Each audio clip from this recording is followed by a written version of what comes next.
So, it's a typical afternoon in the big house on Philadelphia Street in Indiana, Pennsylvania. There's some rice concoction simmering on the stove, to which way too much curry has been added, as evidenced by the little yellow cloud floating just above the stove. Also in the kitchen, Toad has just discovered the latest collection of mouse droppings in the silverware drawer. And George Petrolka is wondering what happened to that feline zoology lab assignment he was sure he left in the freezer. But meanwhile, in the next room, Zerf is sitting at the piano with Jeff nearby.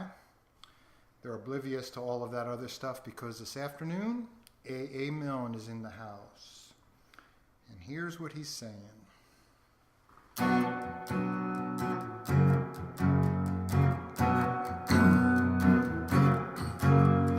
Christopher Robin had weasels and sneezles. They bundled him into his bed. They gave him what goes with a cold in the nose and some more for a cold in the head. They wondered if weasels could turn into measles, if sneezles could turn into mumps. They examined his chest for a rash and the rest of his body for swelling and lumps.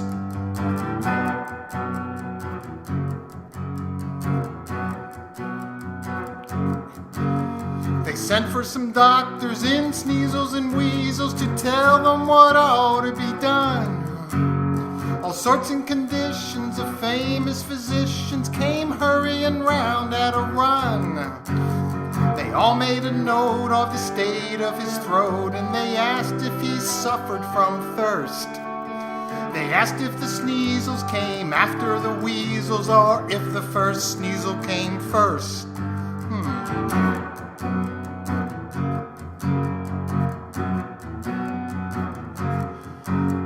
They said if you teasel, a sneezle, a weasel, a measle may easily grow. But humor or pleasel, the weasel or sneezle, the measle will certainly go. They expounded the reasons for sneezles and weasels, the manner of measles when new. They said if he freezles in drafts and in breezels, then freezels may even ensue.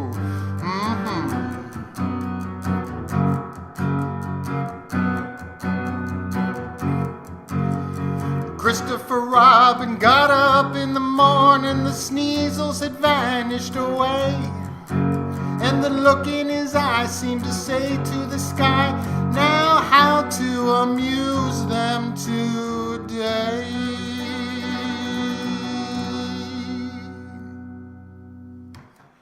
Happy birthday, Zerf.